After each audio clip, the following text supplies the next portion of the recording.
ఆరోగ్యం, ఆత్మవిశ్వాసం అనూస్తో సాధ్యం. ట్రాన్స్ఫర్మేషన్ సర్వీసెస్ పైన ఫ్లాట్ 50% డిస్కౌంట్. అనూస్ సిన్స్ 1982. నాకు 2016లో గోవాలో ఒక అమ్మాయి పరిచయం అయింది. ఫ్రెండ్షిప్ కాస్త ప్రేమగా మారింది. అంటే చూడనీకి చిన్నపిల్లగాని లేకున్నావు, జల్దీ పెళ్లి చేసేసుకున్నావా? ఈ అబ్బాయి కూడా సేమ్ ప్రాబ్లం మేడం. మా వైఫ్ మిస్ అయిందని చెప్పి ఇన్స్టాగ్రామ్లో అక్కడక్కడ పోస్టులు పెట్టిండు. ముగ్గురికి తగిలింది ఒకే అమ్మాయి. అంటే వీళ్ళందరినీ ఒక్కటి చేసింది సోషల్ మీడియా. అయినా మీకు ఇంత కకృతి ఏంది, అమ్మాయిలు దొరుకుతలేరు? అది నన్ను పెళ్లి చేసుకుని వదిలేసి ఈయన దగ్గర పోయి ఆంతో పేరు మార్పు కానీ ఫేస్ మాత్రం ఒకటని ఐడెంటిఫై చేస్తారు. వీళ్ళు ముగ్గురిని ఎప్పుడైనా చూసినావా? లేదు మేడం. భర్తల్ని మార్చినప్పుడు ఏంది నిన్నేమని పిలవాలి? సుమతి, సమతి ఇవన్నీ ఫేక్ అని చెప్తున్నారు. మీరు ఇంత నిలదీస్తే నేను ఏం చేయాలి చెప్పండి. ఇప్పుడు నువ్వు వాళ్ళ ముఖం చూసి చెప్పు, ఆమె పైన ఒక అభాండం వేస్తురాని అనుకుంటున్నావు నువ్వు? అదంతా నిజం కాదు. వాళ్ళ మాటలేమో నమ్మిన ఉన్న విజయ్ నాకు చూడకు నువ్వు. గిట్లా నమ్మొద్దు అని చెప్పి అలా ముగ్గురు మోసం చేసింది చాలదని ఇప్పుడు ఈయన పక్కన కూర్చొని మాట్లాడుతున్నావా?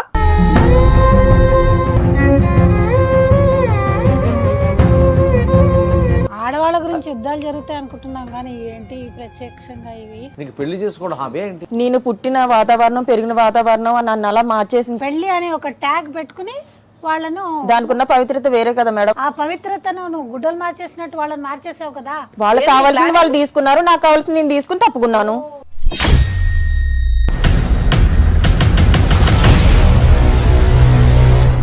ఎక్కడ పిల్లలు పుట్టకుండా ప్లాన్ చేసుకుంది. మీ మగాళ్ళకి ఆడదైతే సరిపోతుంది కదా. ఏం కావాలా మమ్మగోడొద్దా నీకు? ఇన్నాళ్ళు చూసిందంత అబద్ధమే అయితే ఈయన తర్వాత నెక్స్ట్ కూడా ఇదే ప్రాసెస్ జరుగుతుంది మేడం.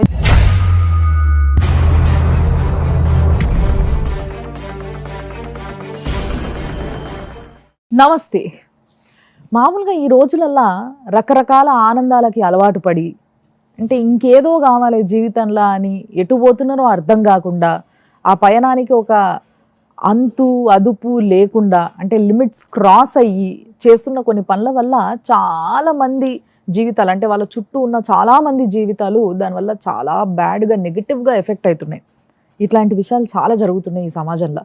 ఇలాంటి విషయాల్ని ఏదో కొంత అంతో ఇంతో మా వంతు వాటికి సొల్యూషన్ ఇవ్వడమే కాకుండా అలాంటివి జరగకుండా ఉండడానికి కావాల్సిన కౌన్సిలింగ్ ఇవ్వడానికి మా దగ్గర ఇద్దరు గెస్ట్లు ఉన్నారు. అనురాధ గారు, మీకు తెలుసు కదా, అడ్వకేట్ అండ్ ఫ్యామిలీ కౌన్సిలరు.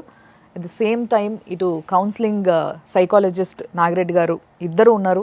ఒక ముగ్గురు అబ్బాయిలు సుమన్ టీవీకి వచ్చి ఇదొక ఇష్యూ ఉంది మాతోని, కొంచెం మీరు ఏమైనా డీల్ చేయగలుగుతారా, చాలా పెద్ద ప్రాబ్లం అయి కూర్చుంది, ఎటు మాట్లాడలేని పరిస్థితులు ఉంది అని చెప్పి వచ్చిండ్రు. వాళ్ళ కంప్లైంట్ ఏంది, అసలు వాళ్ళు ఎవరు, అసలు వాళ్ళతో ఏం జరిగింది, ఈ ముచ్చట్లన్నీ తెలుసుకునే ముందు ఆ ముగ్గురు ఎవరో ఒకసారి పిలుద్దాం. రండి.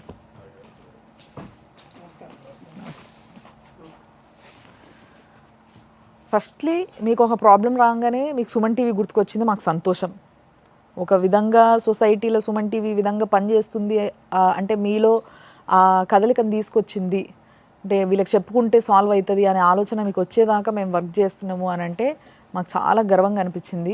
మీ ప్రాబ్లం కూడా సాల్వ్ అవ్వాలని మనస్ఫూర్తి కోరుకుంటూ చెప్పండి మీ ప్రాబ్లం ఏంది అసలు? ఫస్ట్ ఎవరు చెప్తారు? మీరు ముగ్గురు అసలు కలిసి ఎందుకు వచ్చారు? దోస్తులా మీరు ముగ్గురు? ఫ్రెండ్స్ కాదు, ఎవరు కాదు మరి అసలు ఎవరు కాదు, కానీ ముగ్గురు కలిసి వచ్చిండ్రు కదా. కలిసే వచ్చిర్రా, ఒకరికి తెలియకుండా ఒకరు వచ్చి కంప్లైంట్ ఇచ్చిర్రా?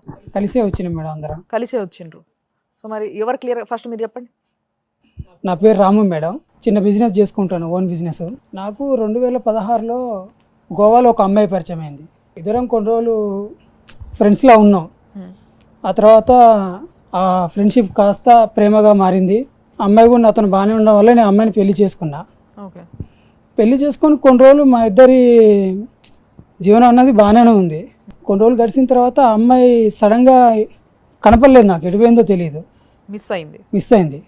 ఆ తర్వాత నేను ఇంట్లో చూస్తే డబ్బులు, బంగారం ఏమీ లేవు ఇంట్లో. పోలీస్ కంప్లైంట్ ఇచ్చారా? పోలీస్ కంప్లైంట్ ఇచ్చా మేడం. ఇప్పుడు వరకు అమ్మాయి దొరకలేదా? మళ్ళీ ఇప్పటి వరకు దొరకలేదు. అసలు మీకు ఫోన్ కాల్స్ ఏం ఎత్తుతలేదు? ఏమీ లేదు మేడం. మీ ప్రాబ్లం ఏంది? నా పేరు కుమార్ మేడం. నాకు ఎట్లనే సుమతి అనే అమ్మాయి గోవాలో పరిచయం అయింది. నేను జాబ్ చేసుకుంటూ ఉంటాను. నమ్మించి చాలా ప్రేమించాను. ప్రాణం కన్నా ఎక్కువ చూసుకున్నాను. ఏమడిగినా, బంగారం అడిగినా, ఏమడిగినా కాదనకుండా మొత్తం నా ఉన్నాయి మొత్తం కూడా అమ్మేసి తనకు పెట్టి ప్రాణంగా చూసుకున్నాను. ఎంత బాగా చూసుకున్నా కానీ మోసం చేసి వెళ్ళిపోయింది మేడం.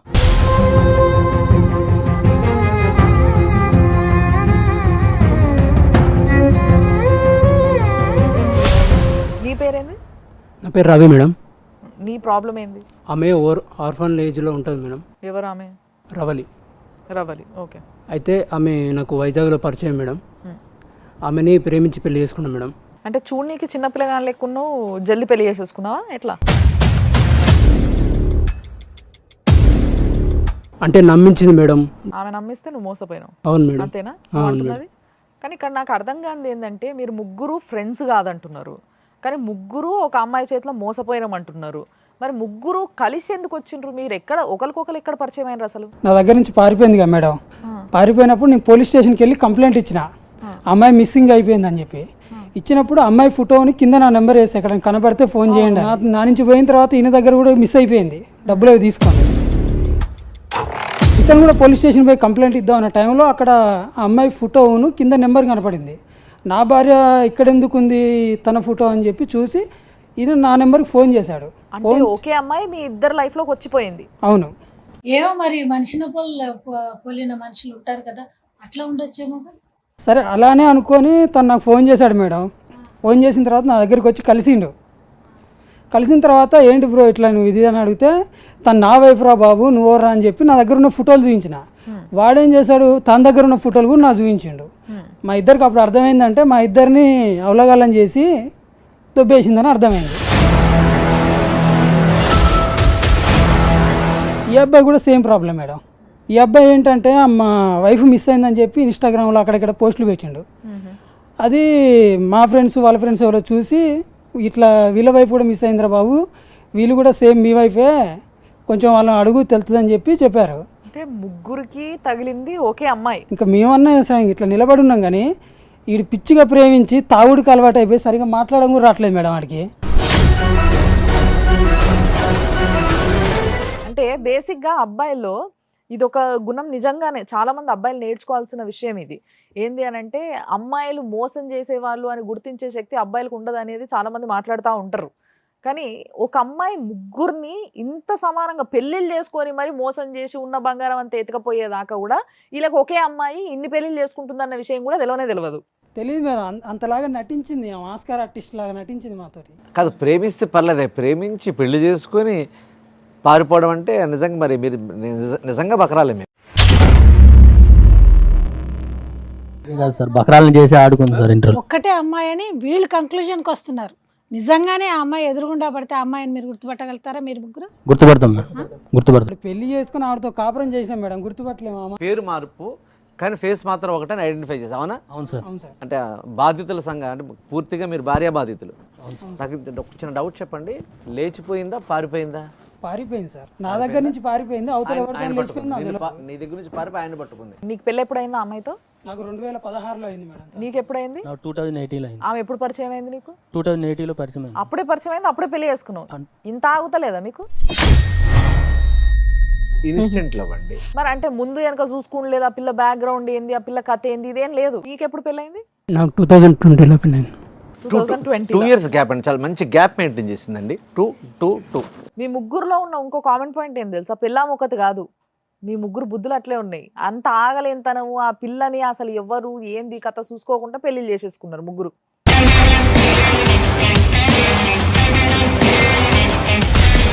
అది కూడా గోవాలో కలిస్తే ఏడ బీచ్లో కలిసారా? అంటే సేమ్ అదే place beach. Very good. Photos చూసి ఒకటి అనుకుంటున్నారు, ఫిజికల్ గా ఆమెను చూస్తే ఆమె కాదు మీరు గుర్తుపడతారా? ఖచ్చితంగా గుర్తుపడతాం మేడం. సరే ఒక పని చేద్దాము, మీరు సో కాల్డ్ ఏదైతే ఫోటో చూపించి మాకు ఈ అమ్మాయి అని చెప్పినరో ఆ అమ్మాయిని మేము పిలిపించడం జరిగింది. మీరు ఇచ్చిన నంబర్లతో, మీరు ఇచ్చిన ఇన్ఫర్మేషన్తో. అదంతా బయటికి చెప్పడానికి లేదు, కాన్ఫిడెన్షియల్. కాబట్టి మీరు ఒక పని చేయండి, మీ ముగ్గురిని చూస్తే ఆమె ఏం మాట్లాడదేమో, లేకపోతే అసలు వస్తుందో రాదో అని కొంచెం డౌట్ ఉంది నాకు. కాబట్టి మీరు కొంచెం పక్కకు వండ్రి, నేను ఆ అమ్మాయిని పిలిపిస్తా, తర్వాత మీరు కూడా వద్దు మాట్లాడదు. ఓకే ఓకే సరే ఓకే. సో మనం ఆ పిల్లని పిలిపించినాము, వచ్చింది, మరి చూద్దాం ఒకసారి, పిలుద్దాం. దామా. నమస్తే. ఎవరైనా మీ తమ్ముడా? కాదండి, కాబోయే భర్త. కాబోయే భర్తనా? ఎప్పుడు పెళ్ళి? ఇంకో 10 రోజుల్లో. ఏం పేరు ఆమెది? మౌనిక. మౌనిక. నువ్వు ఎందుకు వచ్చినావు తెలుసా నీకు ఇడికి? తెలియదు మేడం. ఆమె పిలుస్తూ వచ్చేసినావు అంటే ఆమె ఏడికి రమ్మంటే ఆడికి వచ్చేస్తావు నువ్వు? చేస్తా మేడం. అంత ప్రేమ? ఎప్పటి నుంచి పరిచయం ఆమె నీకు? 4 నెలలు. నెలలనే నీకు మొత్తం ఆమె అర్థమైపోయిందా ఇంత కాన్ఫిడెంట్గా? చెప్పగలను మేడం ఖచ్చితంగా. రవలి అనే పేరు విన్నావమ్మా నువ్వు ఎప్పుడైనా? లేదు మేడం. నీకు ఎవరైనా ట్విన్ సిస్టర్స్ ఉన్నారా? లేదు మేడం. నువ్వు ఒక్కదానివేనా? అవునండి. ఈమెకి కొంతమంది అబ్బాయిలతో పరిచయం ఉందంట తెలుసా? ఇంతకు ముందు చెప్పిందా నీకు ఎప్పుడైనా?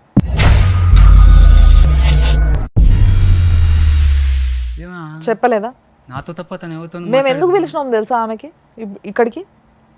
మీకు మాస్క్లు ఎందుకు పెట్టి కూర్చోబెట్టినాం తెలుసా మీకు? తెలియదు మేడం. తెలియదు కదా. నేను ఒక 3 అబ్బాయిల్ని పిలుస్తా, పాపం వాళ్ళు కన్ఫ్యూజ్ అవుతున్నారేమో, మరి డైరెక్ట్గా చూస్తే కొంచెం క్లారిటీ వస్తుంది కదా. చూద్దాం రండి. కుమార్, రవి చూడమ్మా, వీళ్ళు ముగ్గురిని ఎప్పుడైనా చూసినావా? లేదు మేడం.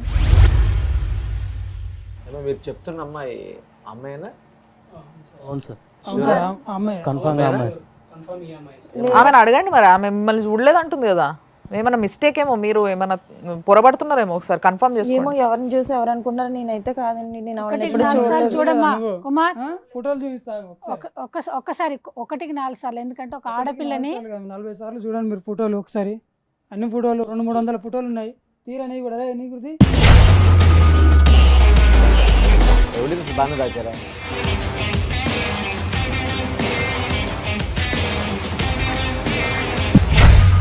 ఇప్పుడు ఆమెనేమో మీరు అసలు ఎవరో తెలియదు అని అంటుంది, మీరేమో ఆ అమ్మాయే మా ముగ్గురిని మోసం చేసింది అంటున్నారు.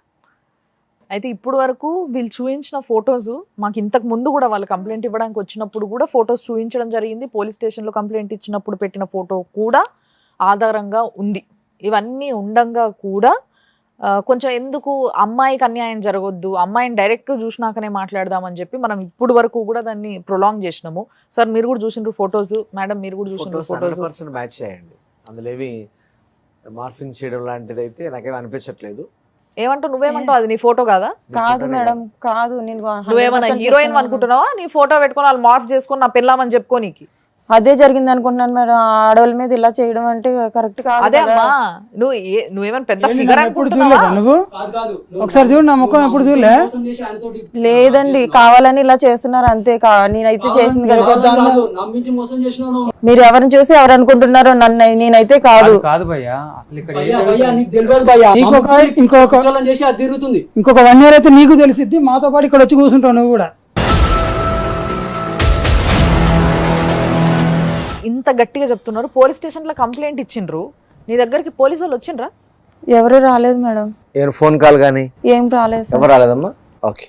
ఫోన్లు చేస్తే ఎత్తలేదు అన్న విషయాన్ని వీళ్ళు ఆల్రెడీ అసలు నేను చేస్తే కదా నేను నాకు రావడానికి ఫోన్ కాల్స్ అయినా. ఒకే ఫోన్ మారుతున్నావు, కొన్ని సంవత్సరాల నుంచి ఏమైనా నంబర్లు మారుస్తా వస్తున్నావు. ఒకటే ఫోన్ అండి, మార్చుకోవాల్సిన అవసరం నాకేమొచ్చింది? నంబర్లతో మార్చుకోవాల్సిన అవసరం నాకు లేదు కదా. కలవట్లేదు మేడం. కలవట్లేదు. మాకు ఇచ్చిన నెంబర్లు ఎప్పుడు కలవదు. మాట్లాడు. నాకు ఇచ్చిన నెంబర్ బ్లాక్ లిస్ట్ లో అని వస్తుంది మేడం. ఇప్పుడు భర్తల్ని మార్చినప్పుడు ఫోన్ నెంబర్ మార్చడం పెద్ద కష్టం మేడం. 4 నెలల్లో వాళ్ళు పూర్తిగా స్టడీ చేస్తావు, అవునా? నువ్వు 100% నమ్ముతున్నావు, వీళ్ళ మాట నమ్మవు. ఇంత స్టడీ చేసిండ్రు కదా సరేనా? ఇప్పుడు నువ్వు వాళ్ళ ముఖం చూసి చెప్పు, మరి వాళ్ళు ఎందుకు ఇట్లా ఆమె పైన ఒక అభాండం వేస్తున్నారు అని అనుకుంటున్నావు నువ్వు? కావాలని దేనికోసం అంటావు? ఒకసారి తెలీదు, అసలే తెలియదా? తెలీదు. చెప్పి నువ్వు ఎంత మీదకి వచ్చి అడిగినా సరే ఇదే సమాధానం, ఇదే సమాధానం.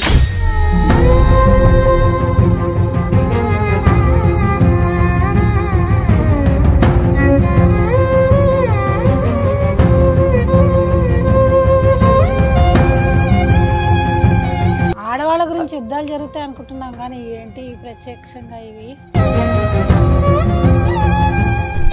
ఒక్క నిమిషం. మీరు ఇట్లా లొల్లి పెట్టుకునేటట్టు అయితే బయట పోయి కూడా లొల్లి పెట్టుకోవచ్చు. ప్రతివత్తలాగా మాట్లాడుతున్నాం, మీ ముందు ఒక అబ్బాయిని మోసం చేస్తా. ఒక్క నిమిషం, మేము మాట్లాడుతున్నాం కదా, కొంచెం 2 నిమిషాలు ఆగండి. మీకు న్యాయం జరుగుతలేదు అనిపిస్తే అప్పుడు మీరు నిజంగా మీరు కొట్లాడుదురు, కానీ ఒక్క నిమిషం ఆగుండ్రి. మీరు చెప్పుండ్రి, మీరు ఒక్కసారి చెప్పుండ్రి, వాళ్ళు అంతగానం కొట్లాడుతున్నారు ఆ అమ్మాయి గురించి, దేనికోసం అయి ఉంటుంది? మీరు ఒక సామాన్యమైన మనిషిలాగా ఆలోచించండి, ఆ అమ్మాయిని ప్రేమించిన ఒక వ్యక్తిలాగా కాదు. ఒకసారి ఆలోచించండి, ఆమె ముఖం చూడండి, ఆమె వెనక ఉన్నది ఎవరు అనేది ఏమన్నా ఆలోచించేది ఉంటే ఆలోచించండి. ఆమె ఫ్యామిలీ బ్యాక్గ్రౌండ్ ఏంది, ఆమె కథ ఏంది, ఆమె ఏం చదువుకుంది, ఏం కథ, నీకు ఎప్పటి నుంచి తెలుసు ఆమె, ఇవన్నీ ఒకసారి దృష్టిలో పెట్టుకొని వీళ్ళు ముగ్గురు కూడా ఈ రోజు ఆ అమ్మాయిని ఇక్కడ కూర్చోబెట్టి ఆ అమ్మాయి గురించి ఇట్లా మాట్లాడుతున్నారంటే కారణం ఏమై ఉంటది? ప్రేమించి మోసం చేసిందనే మాట మనం వింటాం, కానీ ముగ్గురు పెళ్లి చేసుకుని మోసం చేయడం ఒకసారి అర్థం చేసుకో. అంత ముగ్గురు వచ్చి ఇలాగ కంప్లైంట్ చేస్తున్నారంటే ఒకసారి ఆలోచన చేయ నువ్వు. ఒకసారి ఆయన కన్నా అర్థం కావాలి కదా అసలు. ఇదే జనరల్ మనం చూస్తుంటాం కదా మేడం, ప్రేమించారు మోసం చేశారంటాం, పెళ్లి చేసుకుని మోసం చేయడం ఏంటి? నిజం కాదు, నువ్వు నమ్మద్దు వాళ్ళ మాట. నువ్వు తను లవ్ చేస్తాను కదా, నీకు అసలు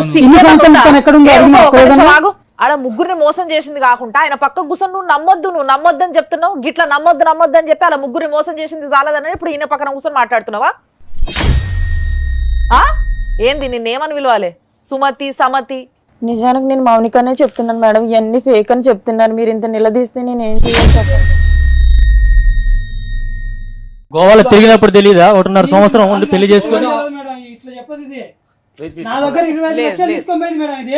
ఆడపిల్లల పైన చేతులు ఎత్తొద్దు, మేము మాట్లాడుతున్నాం. మీరు మా మీద మర్యాదతోని మీరు వచ్చి మీ మీద మర్యాద ఉంది కాబట్టి దాన్ని చూసి ఇప్పుడు ఇక్కడ కూర్చున్నా. ఆ నొక్కని వదిలేస్తే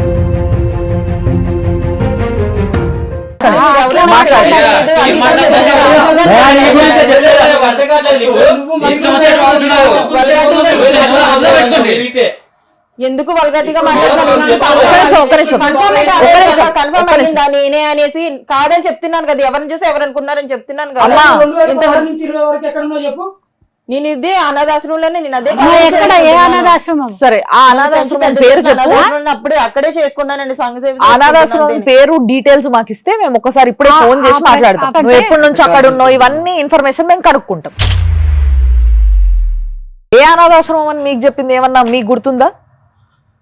ఆమె అప్పుడు గోవాలో ఉండే అని అన్నారు.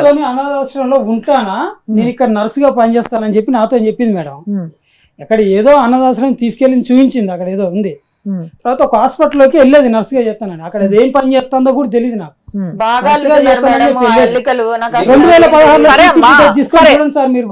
వాళ్ళు అల్లుతున్నారు కదా, ఈ అల్లినవన్నీ ఇప్పాలంటే మామూలుగా సేవ చేయడానికి వచ్చాను పిల్లలకి.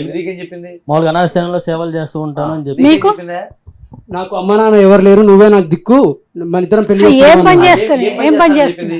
అనాథాశ్రమంలో వర్క్ చేస్తున్నా, చిన్నపిల్లలు చూసుకుంటా అని చెప్పింది సార్. అదంతా నిజం కాదు, వాళ్ళ మాటలేమో నమ్మిన విజయ్ నాకు చూడకు నువ్వు. రేపటి రోజు మాలాగే నువ్వు కూడా ఇలానే తిరగాల్సి వస్తుంది.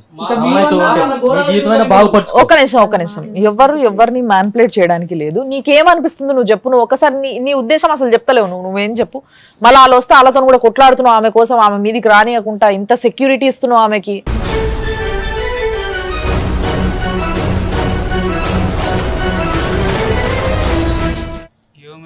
తమ్ముడు, మేము కొడదానికి వస్తే ఆపినావు కదా, 6 నెలల తర్వాత నువ్వే దాన్ని కొడతావు ఎక్కడ కనపడతా అక్కడ. పెళ్లి ఎలా చేసుకున్నారు? టెంపుల్లో చేసుకున్నాం ఇద్దరం, దండలు తాళి కట్టి చేసుకున్నాం. ఓకే, 2016. మీరు? నన్ను చర్చికి తీసుకెళ్ళి అక్కడ పెళ్లి చేసుకున్నాను. ఓకే, మీరు? నేను అనాథాశ్రమం దగ్గర ఒక గుడిలో పెళ్లి చేసుకున్నాను. ఓకే, సర్వమాన సౌభాతృత్వం. కాదయ్యా, మీరు పెళ్లి చేసుకున్న తర్వాత మ్యారేజ్ సర్టిఫికెట్ లాంటిది ఒకటి ఉంటుంది కదా, అట్లాంటిది తీసుకోలేదా? అలాంటి ఏం తీసుకోలేదు సార్ మేము. అలాంటివి తీసుకొని ఉంటే ఇంకా బాగానే ఉండదు కావచ్చు. అట్లా కాదయ్యా, మీకు నాలెడ్జ్ ఉందా? ముగ్గురు ఏకమై నా మీద నాలెడ్జ్ లేదని అడుగుతారు. ఆల్రెడీ నువ్వు ఏదైతే ఎక్కడి నుంచి అయితే వస్తున్నావు ఇదంతా కూడా మేము అబ్జర్వ్ చేయడం జరిగింది. నువ్వు ఎక్కడ ఉంటున్నావు అన్న విషయం కూడా మాకు తెలుసు. ఇప్పుడు నువ్వు చెప్పకపోతే మాకు తెలియదు, నువ్వు ఏది చెప్తే మేము నమ్మేస్తాం, గొర్రెల లెక్క తలుపుతామని నువ్వు అనుకుంటే నువ్వు పిచ్చిదాని అవుతావు. కాబట్టి నీ నోటితోని నువ్వు ఏం చేస్తున్నావు, నీ కథ ఏంది, నువ్వు ఎప్పటి నుంచి 2016లో ఎక్కడ ఉన్నావు, 2018లో ఎక్కడ ఉన్నావు, 2020లో ఎక్కడ ఉన్నావు, వీళ్ళు తెలుసా తెలియదా, ఈ విషయాలన్నీ నీ నోటితో నువ్వు చెప్పినావు అనుకో. ఇంతవరకు వచ్చింది కదా మేడం, అదంతా నిజమే.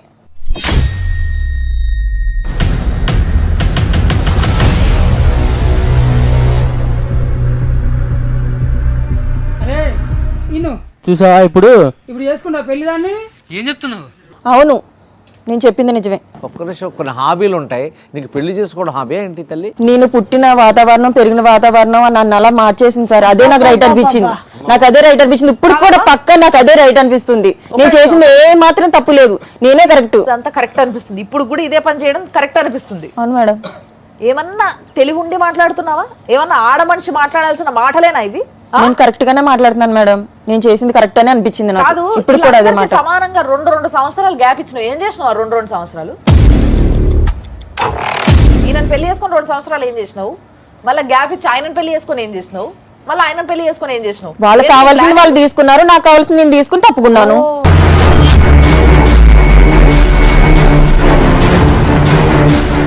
మేడం ఇంకొక ట్విస్ట్ గమనించలేదు, ఎక్కడ పిల్లలు పుట్టకుండా ప్లాన్ చేసుకుంది. మీ మగాళ్ళకి ఆడదైతే సరిపోతుంది కదా. నీకేం కావాలా మమ్మగోడు వద్దా నీకు? చెప్పి నమ్మించి చేసినప్పుడు లేదా? నేను ఈ మనసును చూసి ఇష్టపడ్డానే.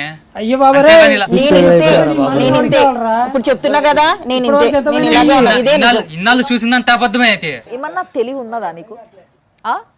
తెలివి ఉన్నదా నీకు? నేను ఇప్పుడైతే ఏదైతే చేశానో, నా కళ్ళని ఎవరైతే చూసారో ఆ వాతావరణంలో నేను ఏదైతే మసులుకున్నానో అదే జరిగింది మేడం, అదే జరుగుతుంది కూడా. నేను ఇంటెన్షన్ గా ఏం ఫీల్ అయ్యానో మొత్తం అక్కడ జరిగిన విధానాలను బట్టి చెప్పు, నీ ఫీలింగ్ ఏంది అసలు? నన్ను చూసిన విధానాన్ని బట్టి నేను మసులుకున్నాను అలాగా. ఇదే కరెక్ట్ లాగుందని, ఇదే కరెక్ట్ అని అంటున్నాను మేడం ఇప్పుడు కూడా. అంటే వాళ్ళు నిన్న అట్లా చూడడం వల్ల నువ్వు వాళ్ళకి అట్రాక్ట్ అయ్యి వాళ్ళని ఆ విధంగా మలుచుకున్నావా? అవును మేడం. అంతేనా? అసలు తను తప్పే ఉందండి. వాళ్ళు పెళ్లి చేసుకుంటా అంటే వీళ్ళ తర్వాత ఈయన తర్వాత నెక్స్ట్ కూడా, ఇది కాకుండా నెక్స్ట్ కూడా, ఈయన తర్వాత నెక్స్ట్ కూడా ఇదే ప్రాసెస్ జరుగుతుంది మేడం, ఇదే రిపీట్ అవుతుంది మళ్ళీ. ఏం మాట్లాడుతున్నావు తెలివి ఉందా? అర్థమవుతుందా? చెంప అయిపోతా చెప్తున్నా, ఇట్లా పిచ్చి పిచ్చి మాట మాట్లాడితే కూర్చొని. ఏం చేస్తారు? మీ ముగ్గురం కలిసి ఇక్కడికి వచ్చి ఏం చేస్తారు? ఏం చేస్తారు?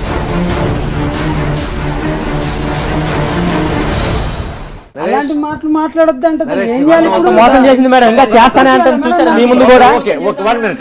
నరేష్, వీళ్ళు ముగ్గురు నిన్ను సేవ్ చేయడానికి వచ్చారు. ఫస్ట్ అంగీకరిస్తున్నావు కదా? రైట్ అమ్మా. ఏంటి ఇది తర్వాత ఇంకొకట? ఇది తప్పో రైటో నాకు తెలియదు సార్, నేను చేసేది మాత్రం కరెక్ట్ అనే అనిపించింది, చేశాను. ఇప్పటికి కూడా అదే అనిపిస్తుంది సార్.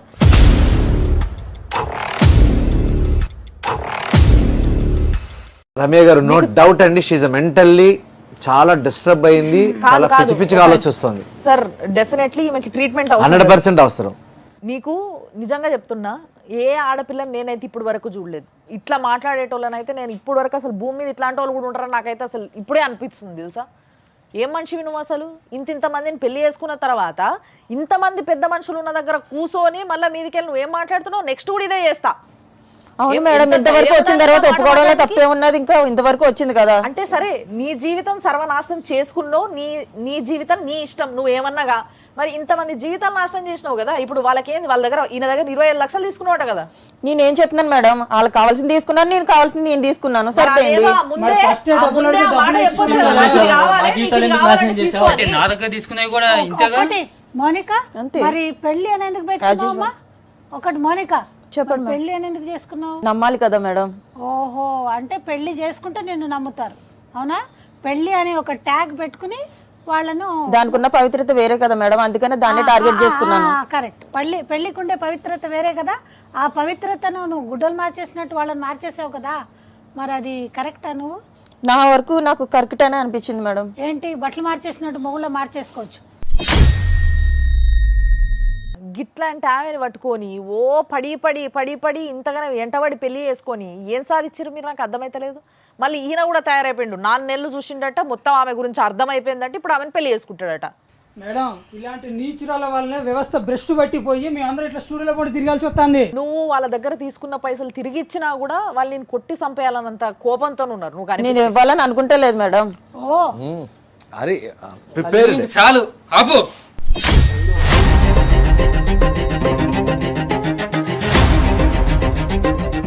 ఇష్టం వచ్చినట్టు వాగుతుందో. నా తర్వాత ఇంకొకడా, వాడి తర్వాత ఇంకెంతమంది? ఇంతమందిని మోసం చేస్తున్నా చాలా. నేను అదే చెప్తున్నా కదా, ఇదే రిపీట్ అవుతుంది, నాకు ఇదే తెలుసు, నాకు ఇదే రిపీట్ అవుతుంది.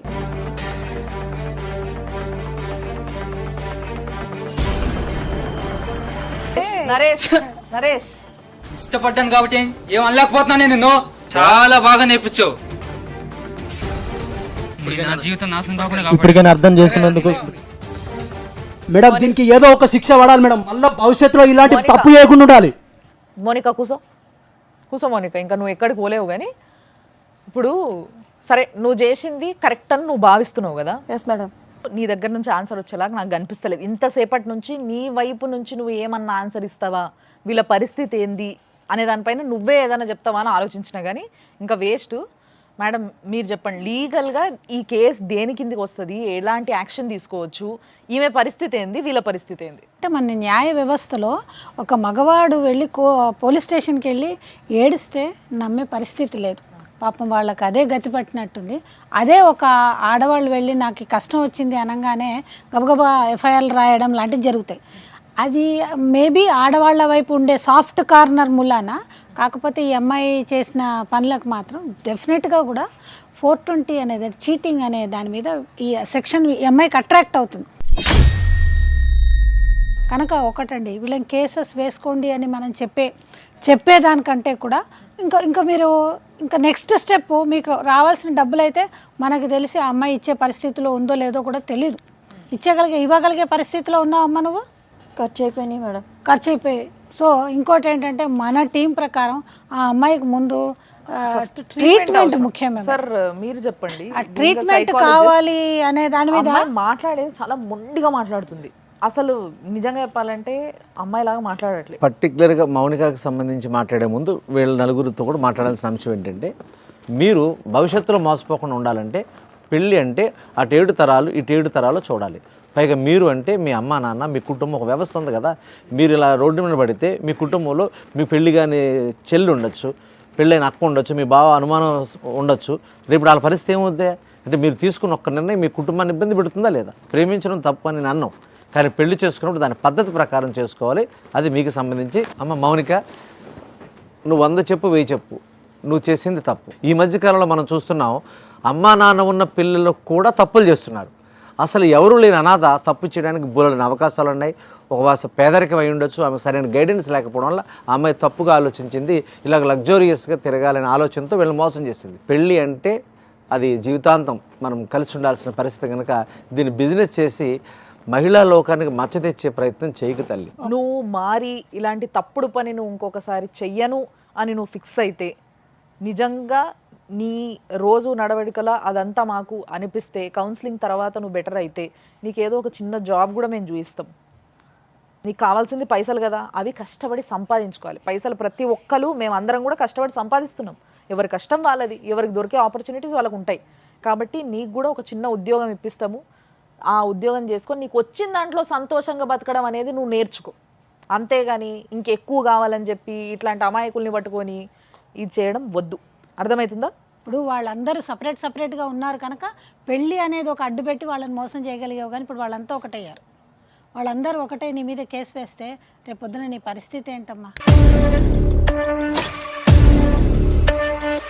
చెప్పు వాళ్ళకి ఇప్పుడు కన్నా సారీ చెప్పు. మరి మాకు న్యాయం ఏంటి మేడం? ఇంకేనారా నీకు? దాని దగ్గర డబ్బులు ఏం లేవంట అన్నీ. అంటే తప్పుల మీద తప్పులు తెలుసో తెలియకనో మీరు కూడా చేసిండ్రు, అంటే నెగ్లెక్ట్ చేసారు. బేసిక్గా చాలా మంది సమాజంలో చేస్తున్న తప్పు ఇదే. ఎవరో ఎక్కడనో కలిసిండ్రని చెప్పేసి, లేకపోతే ఎవరో ఏదో వెబ్సైట్లో దొరికిండ్రని చెప్పేసి, ఇంకా చాలా యాప్స్ వచ్చినాయి, వీటిలల్లో చాలామందిని పరిచయం చేసుకొని వాళ్ళతో రిలేషన్ మెయింటైన్ చేసి ఎటువంటి ఎవిడెన్స్ లేకుండా చేసుకోవడం, కేవలం ఫొటోస్ మాత్రం పెట్టుకొని ఇవి మార్ఫింగ్ అనేసి ఒకరు అంటుంటే ఇట్లా వాదించడం, ఇదంతా ఎండ్లెస్ ప్రాసెస్. కాబట్టి ప్రతి దానికి ఒక ప్రూఫ్ ఉండాలి. పెళ్ళికి ఒక ప్రూఫ్ ఉండాలి. ఆ ప్రూఫ్ లేకుండా మీరు చేసుకున్నారు కాబట్టి, ఇక్కడ దాకా మీరు తెచ్చుకున్నారు కాబట్టి, అట్లీస్ట్ మీకందరికీ నేను థ్యాంక్స్ చెప్తా. ఏంది అంటే, మీరు సుమన్ టీవీకి వచ్చి ఇట్లాంటి వాళ్ళు ఉన్నారు, కొంచెం జాగ్రత్త బ్రో అని మీరు ఇప్పుడు ఇందాక చెప్పుకున్నారు కదా, అదే లాంగ్వేజ్లో చాలామందికి మీ ఏజ్ పిల్లలకి మీరు ఒక మంచి విషయాన్ని చెప్పిండ్రు, ఇట్లా జరుగుతుంది బయట అనేసి నేనే మీకు థ్యాంక్స్ చెప్తున్నా. మౌనిక, నువ్వు కూడా సారీ చెప్పాలమ్మా. చాలా తప్పు నువ్వు చేసింది. సారీ చెప్తే పోయేది కూడా కాదు అది. అలా యాక్సెప్ట్ కూడా చెయ్యరు, కానీ నువ్వు చెప్పాల్సిన సారీ నువ్వు చెప్పేసి.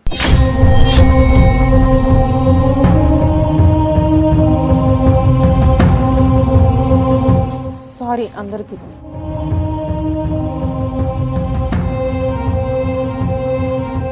మీతో తప్పు చేసినందుకు మీ గురించి మీరు మాట్లాడే హక్కు ఉన్నది, కానీ ఇంకొకటితో కూడా ఇట్లనే చేస్తుంది అని చెయ్యని పనిని ముందే మీరు ఊహించుకొని అనే హక్కు అయితే మీకు లేదు. ఫ్యూచర్లో ఇంకెప్పుడు ఇలా చేయదు అని చెప్పి మీరు గ్యారంటీ ఇవ్వగలుగుతారా మాకు? మీరు మొత్తం జీవితాలు చెడదొబ్బుకొని వచ్చి మా దగ్గర కూర్చొని మొత్తం మళ్ళీ మాఫ్ చేసేయండి, అసలు ఆమెకి మాకు ఎటువంటి సంబంధం లేకుండా వెనకాయ తీసుకుపోరంటే దేవుళ్ళం ఏం కాదు, మేము ఇక్కడ కూర్చున్నాం ముగ్గులం.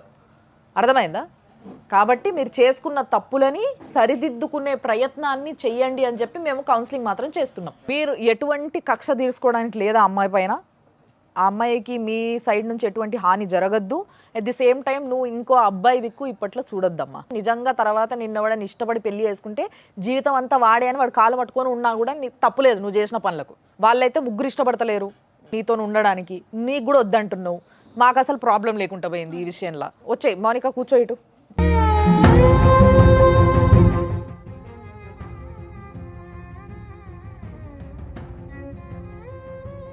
సో ఇంత తప్పు చేసిన అమ్మాయిని అట్లెట్లు వదిలిపెడతారు అని చూసే జనాలకు కూడా అనిపిస్తుంది. అంటే ఇట్లాంటి వాళ్ళు ఇంకా పెరిగిపోతారు కదా వీళ్ళు ఏం చేయలేదని. కోర్టు వారు నమ్మదగ్గ సాక్ష్యాలు వీళ్ళ దగ్గర ఏవీ లేవు. వీళ్ళ దగ్గర ఏవీ లేవన్న కాకపోతే ఇందాక నేను చెప్పినట్టు మీకు ఒకటి ఏంటంటే 420 నన్ను మమ్మల్ని మోసం చేసింది అనే దాని మీద ఒక్కదాని మీద మీరు కోర్టుకు అప్రోచ్ అవ్వచ్చు. కాకపోతే మీరు కోర్టుకు అప్రోచ్ అవ్వడం మూలాన మీకు లాభమా నష్టమా అనేది కూడా మేము చెప్పాలిగా. ఇక్కడ ఇప్పుడు మిమ్మల్ని వెళ్ళొద్దు అని అంటాం, కాకపోతే లేదు మేము మాకు డబ్బులు బోల్డనే మేము వెళ్తామంటే మేమేమి అబ్జెక్ట్ చేయం, మీరు వెళ్ళొచ్చు. కాకపోతే మీరు వెళ్ళిన తర్వాత మీకు రిజల్ట్ అనేది రావాలిగా. రిజల్ట్ ఏమొస్తుంది ఎప్పుడు కూడా 420లో ఏమంటుందండి, ఫైన్ అన్నా జైలు అన్నా అని ఉంటుంది. సో ఈ అమ్మాయికి ఫైన్ కట్టడానికి డబ్బులు లేవు, జైలుకి వెళ్ళడానికి అనే దాని మీద అది ఇప్పట్లో కాదు, కొన్ని సంవత్సరాల తర్వాతే అమ్మాయి జైలుకి వెళ్తుంది. ఇవన్నిటిని ఆలోచించుకొని మీరు ఏం చేయాలనుకుంటున్నారో మీరు చెయ్యండి, దాంట్లో తప్పులేదు. కానీ అట్ ది సేమ్ టైం మేము ఆ అమ్మాయికి నీకు మేము చెప్పినట్టుగా ఇప్పటికైనా నీ బాటలో నువ్వు నడిచేటట్టుగా నీకు ఒక చిన్న ఉద్యోగం ఇప్పిస్తాం, నీకు కౌన్సిలింగ్ ఇప్పిస్తాం. నువ్వు మారితే నీకే మంచిది, నువ్వు మారకపోతే చాలా మందికి కూడా నష్టం జరుగుతుంది. ఇట్లాంటి వాళ్ళు ఇంకెంతమంది నీ చేతిలో చిక్కుతారో వాళ్ళందరికీ నష్టం జరుగుతుంది. అది జరగొద్దని మేము ఇంత ప్రయత్నం చేసినాం. కాబట్టి మా మాట ఒప్పుకొని విన్నావు కాబట్టి ఇప్పటికైనా నువ్వు మారి నువ్వు మంచిగా ఉంటే నువ్వు సంతోషంగా ఉండాలని మేము కోరుకుంటాము. And at the same time మీ లైఫ్స్ కూడా మంచిగా ముందుకు సాగాలని మీకు కూడా ఫ్రీగా కౌన్సిలింగ్ ఇప్పిస్తామని చెప్తున్నాం. చాలామంది అబ్బాయిలు ఇట్లనే తొందరపాట్ల మోసపోతున్నారు. ఒక మనిషికి 3 ముళ్ళు వేసినారంటే జీవితాంతం కలిసి బతకాలి. ఆ కలిసి బతికే జీవితాన్ని అందంగా ఉండాలనే కోరుకుంటారు అందరూ. కాబట్టి ఆ అందమైన జీవితాన్ని డిజైన్ చేసుకోవడానికి చాలా టైం పడుతుంది. 4 నెలలు, 2 నెలలు, 1 నెల, సంవత్సరంలో అయిపోదు. కొంచెం టైం తీసుకోండి, తల్లిదండ్రితో మాట్లాడండి. లేకపోతే వాళ్ళు మీకు సపోర్ట్ చేయకపోతే ఇంకెవరితోనన్నా మాట్లాడండి. ఎవ్వరు కాకపోతే టోల్ ఫ్రీ నెంబర్ ఉంది, వాడుకోండి. కౌన్సిలర్స్ ఉన్నారు, ఇట్లా సైకాలజిస్టులు ఉన్నారు, అడ్వకేట్లు ఉన్నారు, వీళ్ళతో మాట్లాడండి. ఇది మేడం పరిస్థితి, నేను ఇట్లా చేసుకుందాం అనుకుంటున్నా, మీరు ఏమంటారు, ఫ్యూచర్లో నాకు ఏమైనా ప్రాబ్లం వస్తుందా, ఇలాంటి అన్ని విషయాలు తెలుసుకొని మీరు నిజంగా కలిసి ఉండాలనుకుంటే మనస్ఫూర్తి ఒక వ్యక్తిని ఇష్టపడితే ఆ విధంగా పెళ్లి చేసుకోండి. లేదంటే ఇద్దరు వైపు నుంచి ఆ కమిట్మెంట్ ఉంటేనే ఆ సంబంధం నిలబడుతుంది.